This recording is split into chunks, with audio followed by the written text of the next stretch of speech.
මා අත ඇති මේ අටපිරිකරය අපේ පින්කමට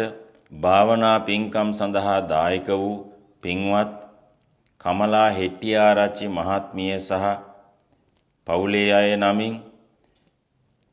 ඔබතුමියට මතක් වන මතක් නොවන උරුමකම් කියන මියගිය අය නමින් ඉෂ්ඨකාමී දෙවිවරු නමින් පරිනිර්වාණය වනතුරා සැපයටපත් වීමට කරදර දුරු වීමට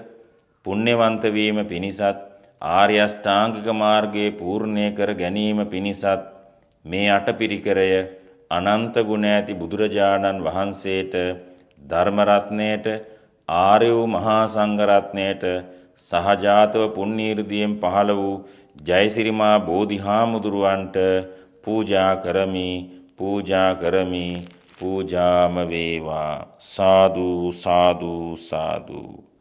අතහිත තබා තමන් කලාසේ පින් අනුමෝදන් වේවා ඔබතුමියගේ අදිෂ්ඨාන සඵල වේවා